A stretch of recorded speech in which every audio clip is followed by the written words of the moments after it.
Welcome to the National Museum of the American Indian. We're very happy that you're here. This is the second day of a 3-day event that we are going to be presenting to honor our ancestors, honor our traditions.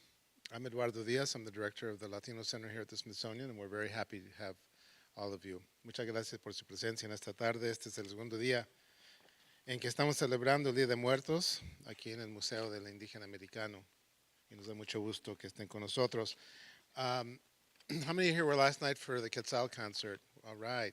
Thank you for coming back, and you can tell your friends about it later.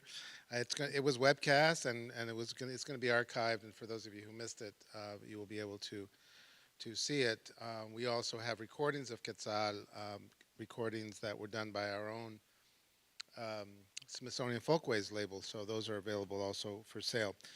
Today, we're going to welcome to the stage in a few minutes a tremendous artist, very well known across the land, I would say, certainly here at the Smithsonian, no stranger. Carmen Lomas Garza's work has been collected in the Smithsonian's American Art Museum. She has been almost iconic in the way in which she has captured the daily lives of our community. Carmen hails from Kingsville, Texas, so those of you who know South Texas will recognize a lot of her work because she reflects that experience in her work. Not all of it, but certainly in a bit of it. It is remarkable the way in which she captures the lives of our community in a very humble but very graphic and beautiful way. And I should note that, Carmen now lives in the Bay Area, but she, you can take the gal out of South Texas, but you can't take the South Texas out of the gal, right? So you'll see that reflected. She's also very adept at doing ofrendas, and she will be doing some papel picado demonstrations, of course, at the in the atrium, in the Potomac atrium, throughout today and tomorrow. We encourage you also to visit carmenlomasgarza.com, the website. I think you'll have a wonderful internet visit if you go there. Again, Carmen Lomas Garza, all one word, .com. And we also have 3 of her books available here at the museum. Family Pictures, which is again a wonderful depiction of life in South Texas, where she's from, Kingsville, and another book entitled Making Magic Windows, Creating Papel Picado, cut paper art by Carmen Lomas Garza, and then Magic Windows, Ventanas Mágicas, also by Carmen Lomas Garza. These are award-winning books, and if you've got young children or something that you would like to share with other members of your family, I encourage you to purchase them. There is a book signing that she will be conducting at 2:45, not too long after her presentation right now, at her Papel Picado station, which, as I mentioned before, is at the Potomac atrium. So, without further ado, I give you Carmen Lomas Garza.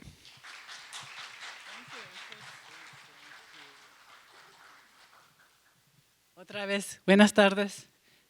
Good afternoon. Es un honor estar aquí. I am deeply honored to be here and to show you some of my artwork and talk a little bit about Dia de los Muertos, Day of the Dead. But first, I'd like to just add a little bit to what Eduardo said about a little bit about my background, because everybody asks, where are you from? Where are you from? I'm from Kingsville, Texas. I was born and raised there. And as my father was and my grandfather. But on my mother's side, we are Native American from Texas, and there is the Coahuilteca region. There's also the Carancawa and the Panapache. On my father's side, we have done the genealogy going back on the Garzas to 1550, when the Alonso Arza y del Arcon first came to Mexico City, bringing cattle with him, started ranching, and eventually kept moving north with his sons and grandsons, helping establish Monterrey, Mexico, and then ranching in South Texas. So there's a very long history of the Garzas from San Antonio all the way to Brownsville in South Texas, and of course all the way to Monterrey, Mexico. And a lot of that has the culture of both my father and my mother's family has been trickling down to me to our family, to our activities, and so most of my artwork is about that. I usually get asked by students, how did you decide to do your artwork? And I get asked not just by college students, but kids also. So I finally took the time to write a statement, because it'll be a lot faster for me, so just listen, and then I'll give you a chance to ask questions after I show you a bunch of slides. I was almost 6 years old when my older brother came home crying from his first grade class. The teacher had punished him for speaking Spanish. She made him hold out his hands, palms down, and then hit him across the top of his hands with a wooden ruler. The unusual punishment was not how my parents had described school as a place of fun and learning.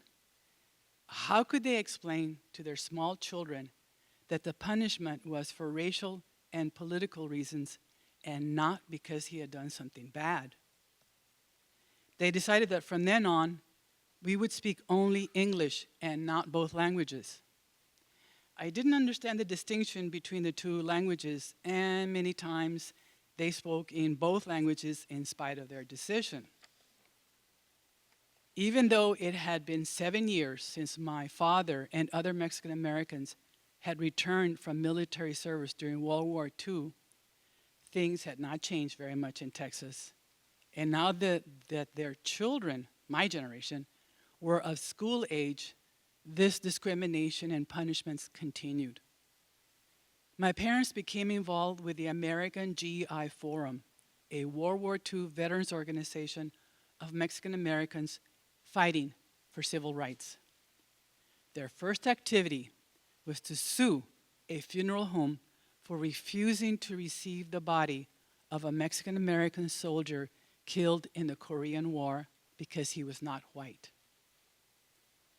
Compassion guided my first grade teacher when I got to the first grade, when she explained that we spoke two languages. She used an embroidered pillow to demonstrate the difference between the Spanish word almohada and the English word pillow. I was delighted because I knew both words. But this did not stop me from unconsciously speaking Spanish, so I too was punished. My school, my public school, was punishing me for speaking a second language. In high school, we could study Latin, French, or Spanish, but Mexican American students were not allowed to speak Spanish outside of the classroom. White students could practice their new Spanish words while walking down the halls, but Mexican American students could expect punishment delivered with a 30-inch paddle that had holes drilled into it so that there would be less air resistance as it was slapped on the back of their legs. I graduated from high school very confused, depressed, and quite angry. The Chicano movement for civil rights of the late 1960s provided clarification and started a self-healing process towards self-determination. We called ourselves Chicanos. We resolved to speak more Spanish in public places. We litigated for our civil rights, and we promoted our unique culture in the visual arts, music, literature, dance, and theater. Once, while discussing our history and bilingualism with other Chicano university students, I told the pillow story, and someone commented that the word almohada was of Arabic origins, as were many other Spanish words. And many words that we used were not Spanish, but Nahuatl, the language of the Mexica, the Aztecs, the people of Mexico. The history of the journeys of those words to South Texas to a little girl had been blatantly omitted from my education. While studying for a bachelor's degree in art education at the university, I had to practice teaching in a public school, as required to qualify for teacher certification. I was assigned to nearby Robstown High School, with a population of about 80% Mexican American and new immigrants from Mexico. Very quickly, the school administrators scolded me for giving the instructions in Spanish to the Mexican students who were desperate to do the assignments, and for playing, quote, Spanish music, unquote, in the classroom. That was a Carlos Santana album. Eventually, the students got fed up with the discrimination in the whole school district of Robstown and walked out in protest. I was kicked out from my student teaching just for listening to an explanation from the Chicano students as to the reasons why they walked out. Later, I found out that every Chicano boy who walked out, who was 18 years old, or who reached his 18th birthday during the walkout, was immediately drafted into the Army. By the time their classmates were going to the senior prom, all those Chicano boys were in the war in Vietnam. I was just 4 years older than those boys. I was heartbroken and furious at the racism and discrimination. Clearly, I needed to turn the energy of that anger and frustration into a self-healing process that would put me in a positive position to create art. Art that heals the wounds inflicted by racism. Art that elicits recognition and pride among Mexican Americans, while at the same time serve as a source of education for others not familiar with our culture. I needed to re-celebrate los cumpleaños, all the birthday parties, all the tamaladas, all the making of the tamales, todos los bailes, all the dances, all the blessings from the curanderas, all the cleansings. I needed to celebrate las pizcas, the harvest time. All that was in my family, in my community, and in the state of Texas. If my heart and humanity is seen in my artwork, then hopefully I will not be excluded from rightfully celebrating our contribution and long history in this country, the United States of America. Les doy un pedacito de mi corazón en mi arte. So now I'm going to give you a little piece of my heart in my artwork. So you could turn down the house lights a little bit.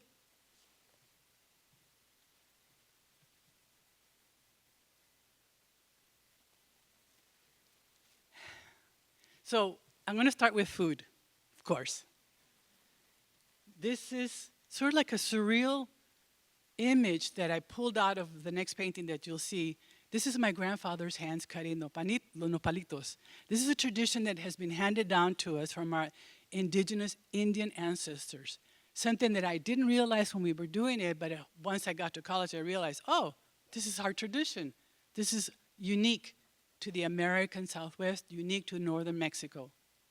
So nopalitos are very nutritious. This is the scene. So we would get together. My grandfather would get us all together. We would go in a car caravan. My father's car, my uncle's car, my grandfather's car, and all of us would go help harvest the nopalitos at the King Ranch. If you've ever heard of the King Ranch, you can look it up on their website. King Ranch. Fences did not mean a thing. I don't have my laser pointer, but you can see there's a fence that's been kind of adjusted a little bit so we could go in there. The nopal is very nutritious. So you knew, like in Mexico, it's known as the food of the last resort. Because in ancient times, people did not have refrigerators. They did not have a way of storing food except you dried it. So if your winter supply of food ran out, you knew you could not starve if you knew how to harvest the nopalitos. So you could harvest the fresh cactus pads, cut them, shave off all of the thorns, boil them in salt water, and then drain them out, and then stir fry them with chili and eggs for breakfast. So this is my family piscando los nopalitos. The word piscando is a Nahuatl word, pishka. It means to harvest. Tamalada. See, in our family in Texas, we eat tamales with venison. That is the traditional meat from ancient times. There was no cows or pigs in ancient Mexico. We had venison, we had deer, and we had turkeys. So when you kill a deer, that's a lot of meat. You want to quickly cook it and distribute it to all the family and friends. So the tamales, everybody knows what a tamale is, right? Anybody not know? Tamale is like the first fast food of the Americas. Because it's packaged, it's wrapped, it's tied up, cooked, sterilized, ready to distribute. Everybody gets to have some tamales. But in our family, if you're going to eat tamales, you have to help make tamales. So everybody gets together to make the tamales. So there's my grandfather washing the corn leaves on the big tub, water tub. That's me next to him in the red sweater. And everybody's helping to spread the cornmeal on the corn leaves and then put in the meat, roll them up, stack them in a pot. The one on the stovetop is already cooking, and that's a traditional way of steam cooking the tamales. My grandmother in the bottom row is laying them on a flat pan, and that's going to be cooked in the oven. And that's because we have a lot of family and friends that come over for tamaladas, and they're all going to take at least a dozen. So everybody, we have to cook dozens and dozens of tamales. So in our family, my mother makes the tamales, well, now my sisters, made with venison, a mixture of venison, beef, and pork. Venison is very gamey, but it has a really rich flavor. The beef for volume, and the pork for the fat that brings it all together, brings that blending of the flavors together. And so you see the little girl in the doorway with that's me and that's my little sister Mary Jane, and that's how we learn how to dance, by my father having us step on his feet and moving us around to the music. This is at my grandparents' house, coming over to visit them after church for Sunday soup. We didn't realize, well, see, my grandfather had a victory garden. If you don't know what a victory garden is during World War II, everybody was encouraged to grow their own vegetables to help with the war effort. So he always had a vegetable garden: corn, beans, squash, garlic, chili peppers.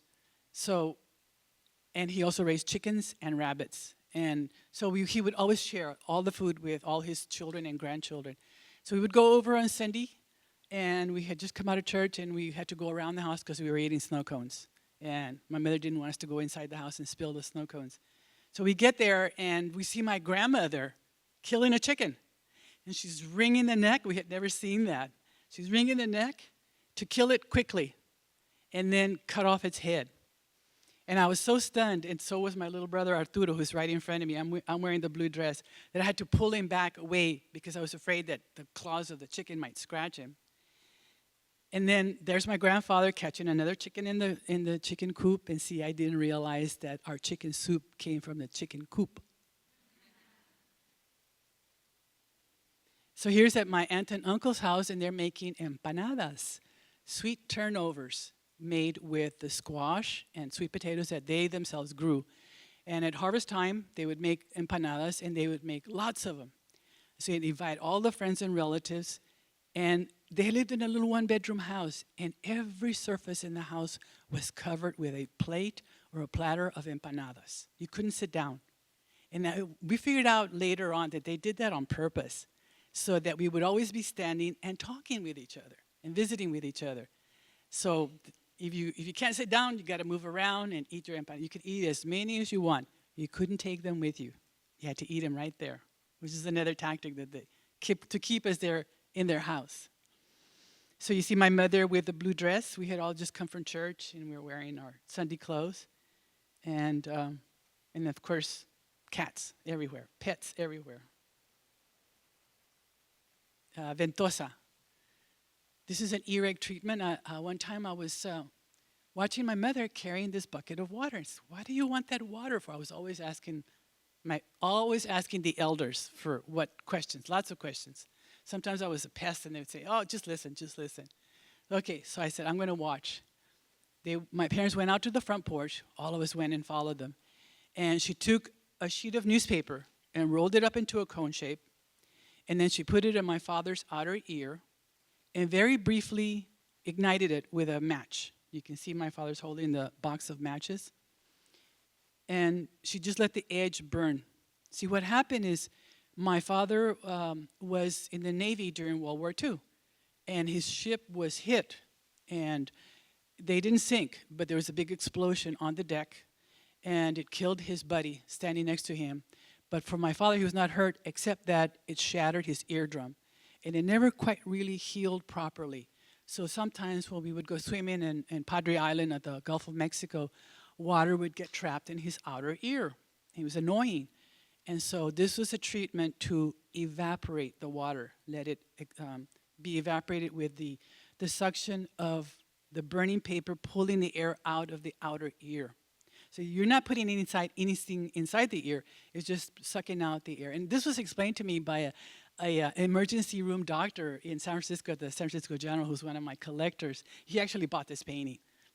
And he explained how it worked, and he remembered growing up having that done to him. And then when the treatment was done, real quick, my mother threw the burning paper in the bucket of water. That's what the bucket of water was for. It was a safety precaution. So this is a ventosa. Okay, this is another scene.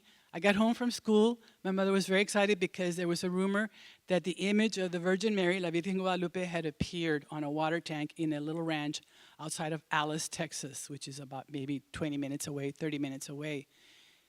And so we went to look. As soon as my father came home from work, we went to look for the ranchito. We finally got there. People had been there all day long, and some people could see the image. They could visualize the image on the stains of the water tank. Of course, if you didn't have a very good visual imagination, you didn't see anything. But if you had an imagination, you could make out the image on the water tank. And what impressed me was that there was these vaqueros, young guys, muchachos, with their rifles standing at the foot of the water tank talking about the rattlesnakes that were hanging at the foot of the tank.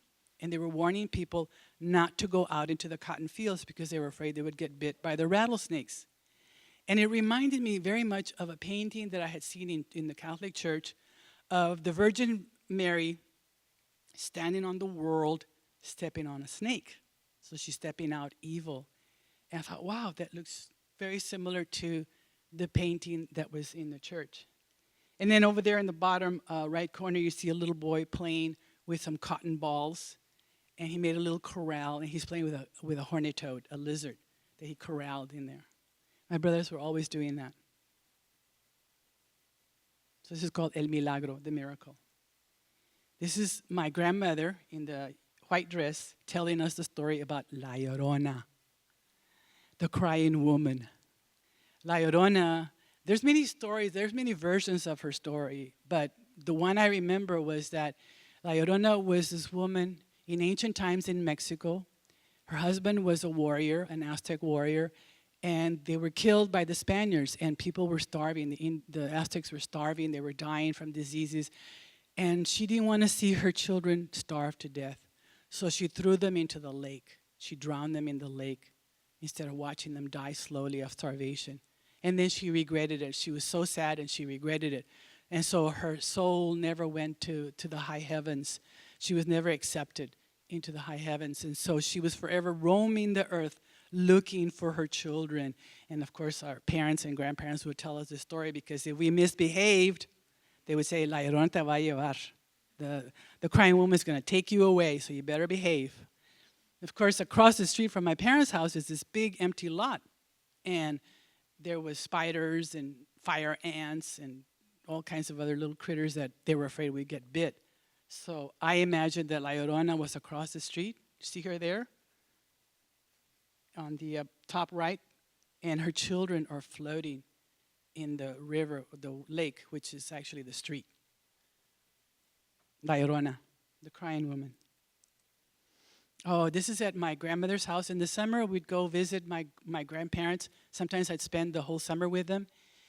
And as I got a little bit older, my friend across the street, Dolly, was her Domitila Dolly, always wanted to go visit my grandmother. And it's like, why do you want to visit my grandmother? I found out. There she is on the bed in her red dress, and there's the reason outside of the window. And that's me braiding the fringe of the bedspread. Of course, I had to undo it before we would leave. Hammerhead shark on Padre Island.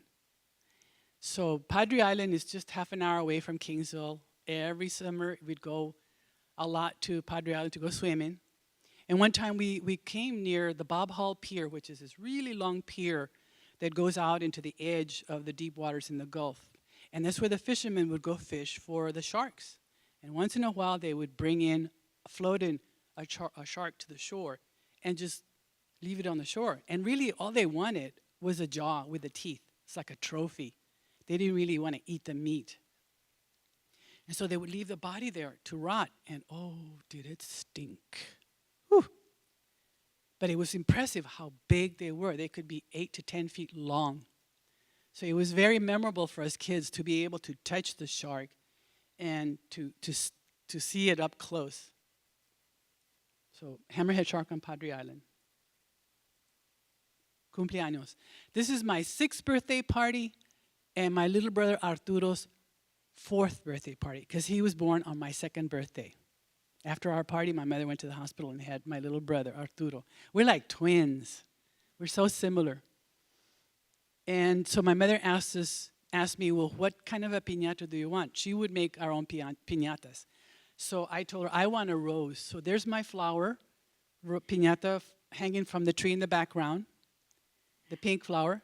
And then my little brother wanted a fish because he liked to go fishing. So that's his fish piñata. He gets to go first. And that's my little brother in the yellow shirt sitting down on the ground. He was so angry that he didn't get to break the piñata. So he got back in line. And, birthday boy and girls can do that. They can hit it as many times as they want. It's their day. So he got back in line. Of course, I didn't break it either. I got to hit it, but I didn't break it. And see what my father would do. He's pulling the string for the piñata. He would control it so that all the little kids would get a chance at least to hit it once. But it was the big kids that would break it. And so the smaller kids go first, and then as they get bigger and bigger, the bigger kids are the last ones to hit the piñata. And you see the boys on the bottom left corner. They know they're going to get their chance. So in the meantime, they're playing canicas. They're playing with marbles.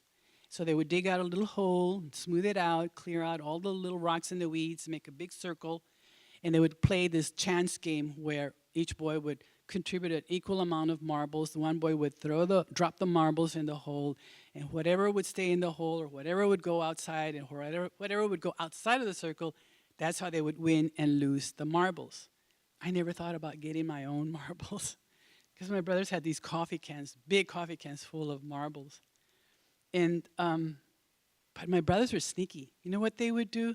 They would wear button-up shirts, tuck in their shirt in the pants, tighten the belt, undo a couple of buttons. So as soon as the piñata was broken, they'd dive in to the ground and start grabbing handfuls of candy and stuff them inside their shirt. That way they didn't have to put it in their pockets or just hold it in their hands. So they'd be walking around with this big belly of candy. So they see the 2 cakes on the table. There's my grandmother sitting on the chair on the right, and my grandfather in the yellow shirt on the left, and my mother's in the red dress, and she's controlling all the kids to have their turn to hit the piñata. So cumpleaños. Like I said, my parents are members of the American GI Forum, so this is a scene where they're doing a fundraising to raise money for the civil rights court cases. And they play the cakewalk. And so they would get permission to close off the street, paint the circle with the numbers on the street, and they would sell cupcakes and pieces of cake and punch. And in order to play the game, you would pay a quarter to stand on a number, and when the music would start, you see the record player in the top left corner? When the music would start, you would go around and around, and as soon as the music would stop, whatever number you were standing on, that would be your number. And then one of the members, that's my mother in the black and pink dress in the center, she would asked one of the ladies with a coffee can to go to a child and have the child pull out a piece of paper that had a number on it. So if you were standing on the winning number, you would win a cake, a whole cake. And that's me in the red dress in front of the store on the sidewalk, drawing on the sidewalk. And I'm not going to tell you what's happening in the upper right-hand corner. You can figure that out. Baile. This is a dance at a favorite Mexican restaurant in Kingsville. It was called El Jardín. And after dinner, you could go to the backyard and listen to free music. And that was the first time I had seen, it must have been about 5 or 6 years old, a band playing music. And I was really impressed because everybody was dancing. The adults were dancing with each other, adults with the children with the children. Everybody was dancing. And it made a big impression. And to this day, I love to dance. Any kind of dance, I love to do it. This is baile. Quinceañera. This is a girl's 15th birthday celebration.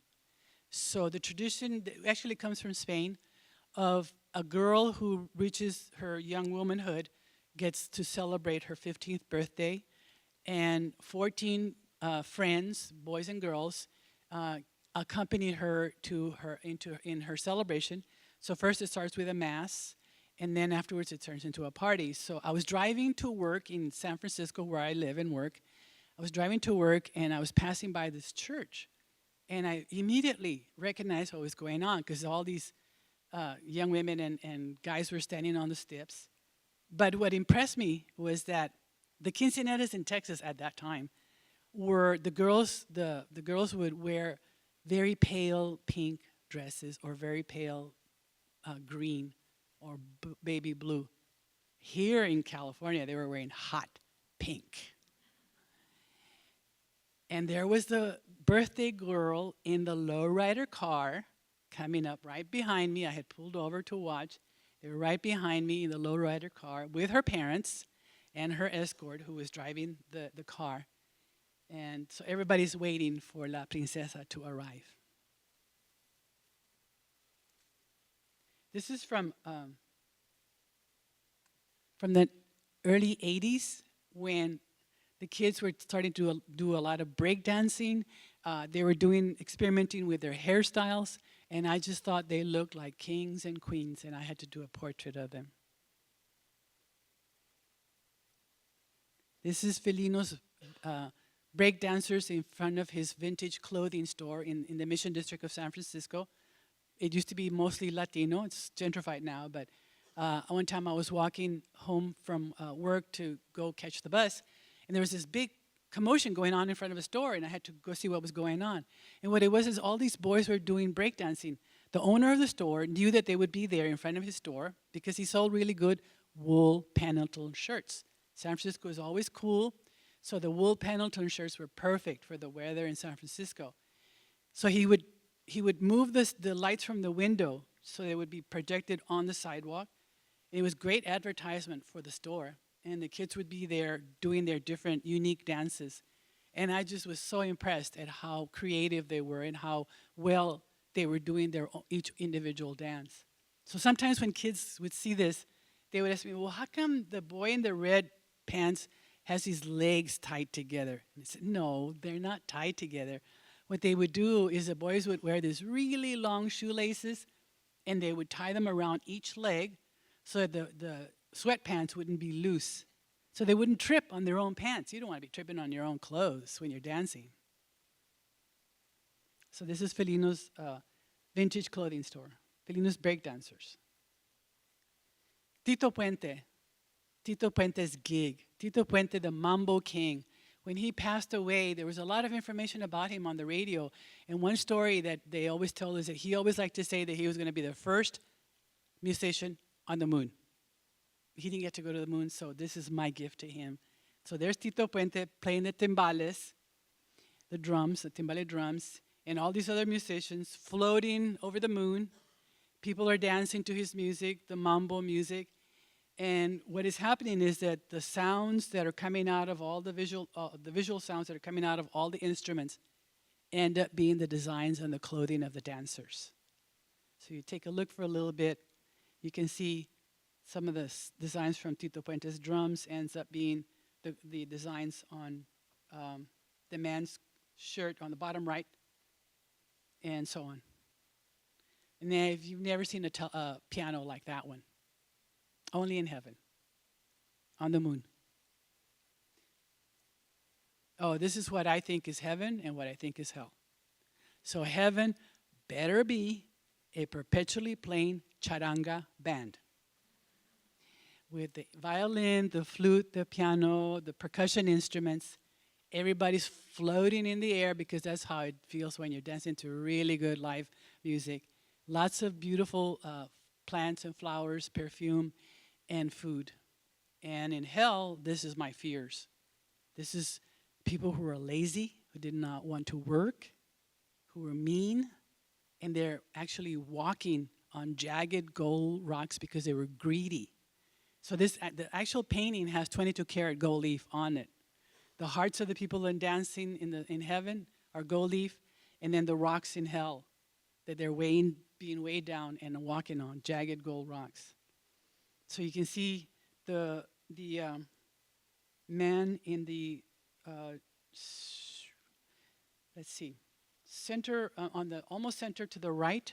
He's holding a bag. That's a person who's covered with a mesh with thorns sticking out of it. He was a really mean person. Nobody can ever touch him with love, and he can never touch anybody with love. And then there's this hole that between heaven and hell. So you see that blue hole in the center in hell? That's actually iron bars, but in heaven, it's a design on the floor of heaven. So there's just a little bit of the sound and the perfume of the flowers and the smell of the music comes down and torments the hell off everybody in hell. It's another birthday party scene, and I want to show you this because of the paper cutouts. So this is my little sister's birthday party. We always have a birthday party for whenever you reach a 6th birthday, that's your birthday party. And the banderitas de papel picado is how I got started with making the paper cutouts, and I want to see you how they are used. So to quickly go. So this is a paper cutout of me teaching my nieces and nephews how to make banderitas de papel picado, how to make tissue paper cutouts. And in a paper cutout like this, everything has to be connected. So what I do is I do the drawing on the back of the paper, which means I have to draw it backwards, and then cut it with a knife. Everything has to be connected. So like, for example, the boy on the left-hand side, the top of his head is touching the edge of the wood paneling of the wall, and that way his head doesn't flop over. And the string of tissue paper cutouts, they're hanging on a string, so everything is connected across. So this is an offrenda. This is a Day of the Dead offering to my grandfather, Antonio Lomas. We were going to try to put this ofrenda here this year, but I was just way too busy with other commitments that I couldn't bring it for this time. But I will be here next year with this ofrenda here in the down where all the other ofrendas are at. And so you'll be able to see how this black metal cutout actually was first a paper cutout that I had scanned, digitized, so that it could then be laser cut and then powder coated with black paint. So it's actually hanging from the ceiling, away from the wall, about 20 or 30 inches away from the wall. And then on the table are the traditional offerings for Day of the Dead. The spirits of the dead come to visit us. So like any visitor, you want to welcome them with food and water and comfort and entertainment, things that they liked. And so for my grandfather, there's a chair for him to sit down, and there's a radio on the table because he loved to listen to the radio. And also on the table are these 2 masks with a cactus pad on the top of the mask. And those symbolize the cycle of life. On the left side is a cactus plant blooming. It's got yellow flowers. And on the right side, now it's prickly pear fruit. And the prickly pear is falling off of the plant onto the surface of the skull. So that's death. So it's a cycle of life, birth and death, continuous. Also on the table is water, which is the most important offering that you can give a visitor. Water, and then coffee and sweet bread. And I'm not going to show you details because I want you to come back next year and see the details for yourself. Also on the table are the seeds that were very important for my grandfather in his garden. So I told you that he had las tres hermanas, the 3 sisters, corn, beans, and squash. So I put the seeds inside of little baby food jars so you could see them and they won't spoil. And so in the center is corn, which is one of the most important crops in Mesoamerica, and all of South America really, except for Peru, where it's potatoes. So it's corn, beans, and squash. And then I also have cacao, which is where we get chocolate. And on the right is amaranto, which is a highly potent, high-protein seed that was grown and eaten by everybody in Mesoamerica. But when the Spaniards came, they prohibited the Indians from eating any more of the amaranth because to the Catholic Church, it looked like too much like the Holy Ghost of the Catholic Church. So the Indians were prohibited from growing amaranth. Fortunately, it kept growing wild in the hills, in the mountains of Puebla. And so today, we still have amaranth, popped amaranth. It looks like super miniature popcorn mixed together with honey and vanilla and nuts, pecans, which are native to the Americans. And those cakes, pressed cakes, are called alegrías, which means happiness. Because when you eat the amaranth, it's got a lot of energy, and the honey and all of that, it makes you feel good. So that's on the altar. And then, of course, his gardening tools and all the other tissue paper cutouts, paper flowers, and silk flowers. So hopefully you'll see that next year. This is from the flora and fauna of Mexico from another big ofrenda that I did at Smith College, where I wanted to show what happened to the consequences of the encounter between the Americas and Europe.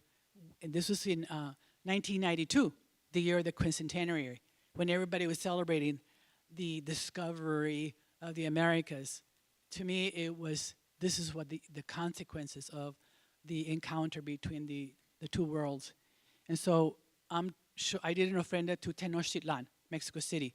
So of course, as the Spaniards were coming into Mexico City, they saw a beautifully organized city, straight streets, lots of activity, and they also saw the plants and the animals going in from the Veracruz to Mexico City. So of course, corn and deer.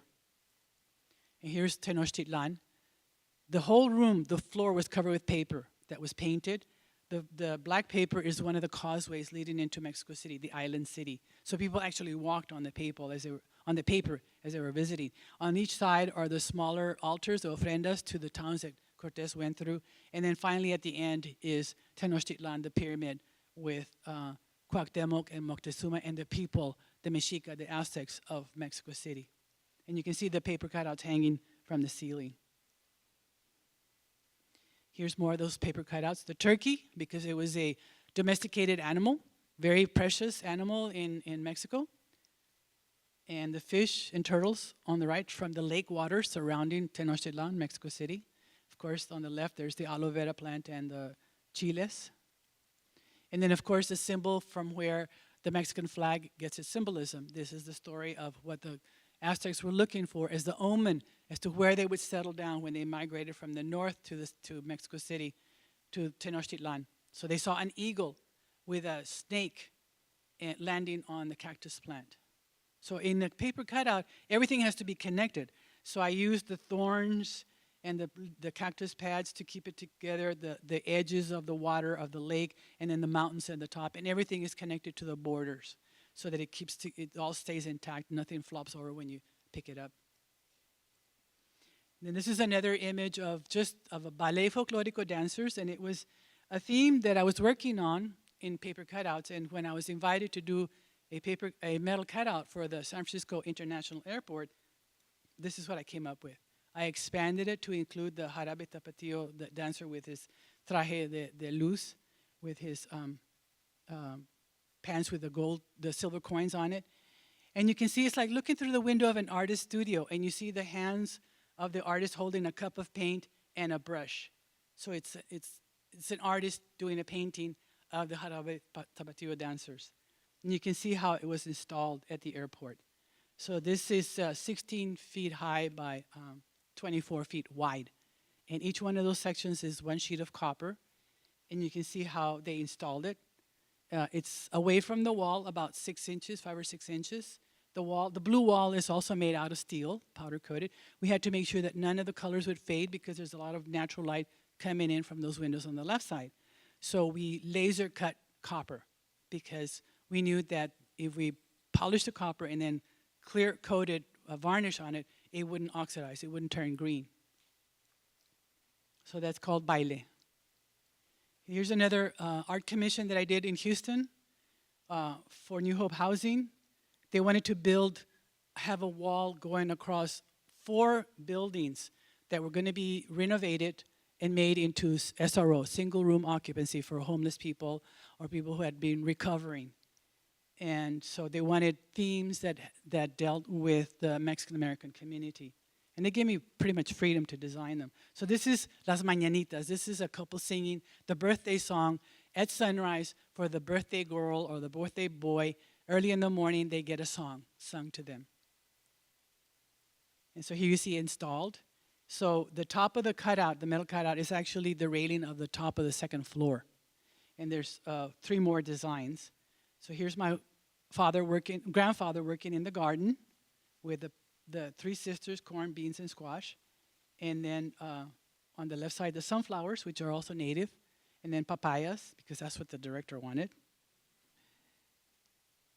And you can see how they're installing it. These are big sheets that are part of the bottom row. They designed this forklift so they could move these big sheets, which originally, before it's cut, each sheet weighs 700 pounds. You can see it's finished installed there. And this is just to give you an idea of how big it is. That's me up on the 2nd floor. This is the 3rd one of the Ballet Folklorico dancers, as you see them from the edge of the stage. So from the edge, the one that's closest to you, all you see is the ruffles. And further away, you see the full figure. And then the banderitas de papel picado. This is the origin of these cutouts, which I will be demonstrating later today and tomorrow again. And then this is another commission from New Hope Housing in Los Angeles for their new corporate headquarters at the rooftop terrace. They wanted to have a fence that would block the view of all the crazy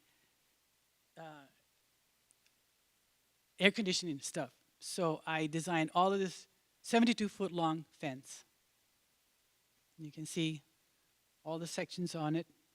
It's backlit at night. There's frosted glass behind it, and it's backlit so they could have their fundraising activities and dances up on the rooftop terrace. And this is the view from the left side and the right side. 72 feet wide, 14 panels total. Here you see the guys installing one of the panels. They're not very heavy. More of the theme of what they wanted with their medical clinics. So here's an elder being given some fresh oranges. A muralist artist painting a mural with a filmmaker documenting it. Tai Chi dancers, boys doing breakdancing. Ballet folklorico dancing. I told you I like dance. And I'm a Chica Azteca dancer, which I've been doing for 20 years. And then the garden, with the father teaching the children how to harvest the plants. And then this is my sister and I up on the roof, and it's dedicated to my mother, who not only made our beds to dream in, but she gave us our future of dreaming of what it would be like to be an artist. And that's the last slide.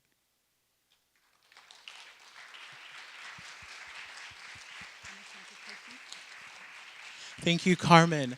If we could get the house lights, thank you very much. We have about 10 minutes for question and answer. If any of you have any questions, I'm happy to walk over the mic. So if you could just raise your hand.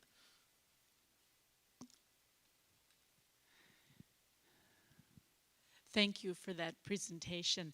And also thank you for inspiring the work that I was doing in Madison, Wisconsin for so many years. We had a family literacy program, and we used your book, En Mi Familia. You educated those of us who didn't know Latino culture to connect to the families who we were educating, but who also educated us. It was the most gratifying experience to bring out your book every Easter for Las Cascaritas. The En Mi Familia was the book that we would lend out and it would never come back. So we would have to keep buying more. En Mi Familia was a book that the parents would study in their English as a second language class. The parents would read together in English. They would discuss. They would learn. They would reminisce, laugh, cry together. And then, because your books were bilingual, we were able to send the book home and they could read it with their children in Spanish. Yeah. So your books served the purpose for us of educating in English and in Spanish. That's so gratifying to hear that, because it's a lot of hard work to do the business of art. The fun stuff is painting and drawing and cutting, but there's a lot of work involved in doing the business of art, and one of those things is having to deal with publishers and copyright issues and so on. So it's quite extensive work, and I spend more than half of my time doing that. So it's very gratifying to hear that my books have helped teachers in their curriculum development and parents with their children. Thank you so much for what you've done. Thank you. Any other questions or comments? Well, thank you, Carmen, for sharing the wonderful work. It's been years since I translated some of your books to Spanish. Thank you. And I actually, I'm just seeing the latest work that you've done. It reminds me of, in terms of words, almost like haiku. Very, very spare uses of images. In poetry, that will come as almost like the Japanese tradition. That is very few words say a lot. The same in your artwork. Few lines can say so much. I rely on the images to tell the story. Originally, that's what it was. I mean, when the publisher of Children's Book Press, who published the first time the books, they wanted me to illustrate somebody else's story, but I just didn't have the time to do it. And she kept asking me for 3 years, and finally I said, why don't we just do a book with my paintings, with my stories illustrating the paintings? And so I dictated the stories, because every time I show and I talk about my artwork, I tell the stories. So it was just natural to go ahead and segue that into a brief in English and then brief in Spanish. It was difficult in the Spanish part because I would be telling the stories, and sometimes I throw in words like pizca and zacate. And originally one of the translators was from Argentina, and she did not know the Nahuatl words that we used in Spanish in Mexico and in the Southwest. And so she would say, well, that word does not exist. And I thought, okay, but it does exist. So zacate, which means grass, is a Nahuatl word, and of course it would make sense for us in South Texas to use that because it's cattle ranching territory. And before it was cattle ranching, it was buffalo range area. So zacate was very logical to use. So kids, do any kids have any questions? Come on, some fifth graders asked me some real tough Don't be shy. questions. Anybody? College kids? Yeah, You college look like kids are you have a another group. question. Hi, I just wanted to say that your papel picados are beautiful. They're so intricate in the way you connect them. They're beautiful. Oh my gosh. I guess the question I have is, do you do mostly your papel picados now, or have you left your painting behind? Oh, no.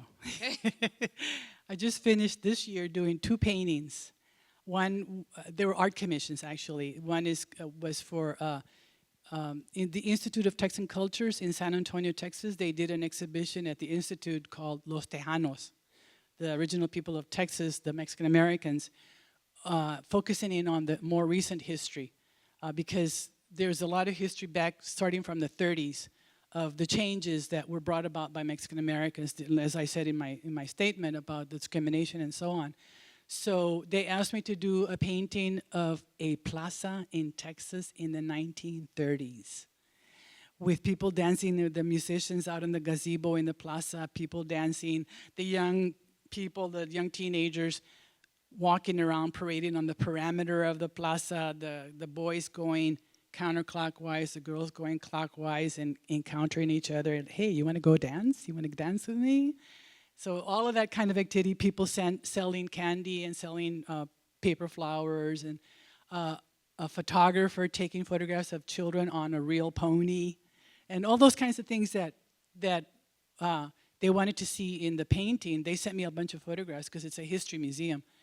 And so, and of course, having grown up in South Texas, I know what plazas are like. And in Mexico, there's still some of the same activities. The guys going around counterclockwise, the girls going clockwise, and so on. And the other painting is called Mrs. Romero's Retirement Party in Her Parents' Backyard. And this was a commissioned painting for Highland Hospital in Oakland, California. It's like the general hospital. And they built a new wing, and they wanted to have artwork in the new wing that would be soothing to the visitors and to the patients, because it's very stressful to be visiting in a hospital or to be in a hospital. So they wanted the artwork to be soothing, fun, and entertaining. And so right away they asked me to do something that would be fun for the kids to look at. And I thought they wanted different ethnic groups of the Bay Area. It's like everybody in the whole world is in the Bay Area of San Francisco.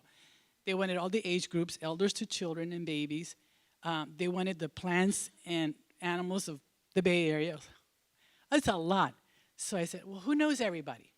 Teachers.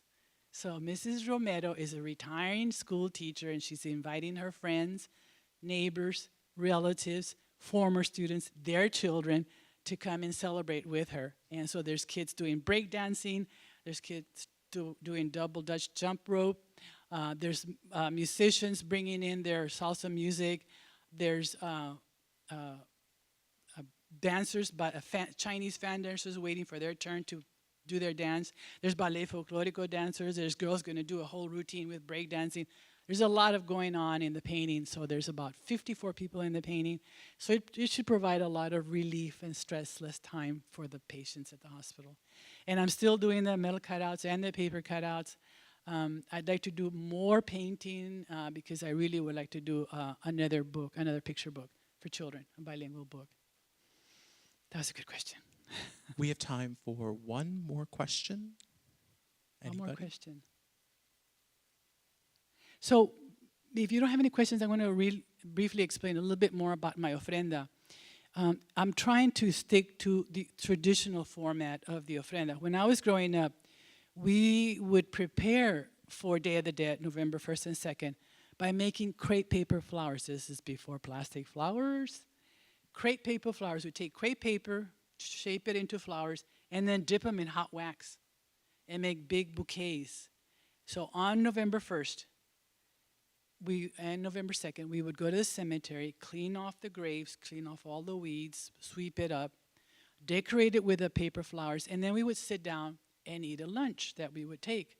And during the whole day that we're doing this, my parents, my grandparents, and my aunts and uncles would be telling us stories of all the dead people in the particular graves.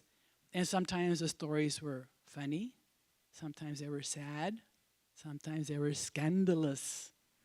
But that's how we learn family history. And so that's how we would celebrate. And at home, of course, we always have an altar in the center of the house. And so for Day of the Dead, it would get more fresh flowers, more food offerings, and just piled up on it. So I try to make my ofrenda more traditional in that it's a table with a place to sit for the visitor. And it's just to my grandfather, because I started this one years ago, many years ago. My grandfather had just passed away, and that's when I decided I was going to make an ofrenda. First I did a miniature one. Everything was miniature, 2 by 2 by 2 feet. And then I had a chance to do the full size. And over the years I've added to it, but it's still the basic, a table with food offerings, with the radio, the chair, the paper cutouts, the water, and stationery, because he was always writing to his sons, my uncles, who were in the military, and the copal incense, the incense that carries a message to the heavens. So come on by, get the books. Carmen. I will autograph them for you. I'll be sitting out there demonstrating my papel picado. Let's give Carmen a round of applause, everyone. Thank you so much. Thank you.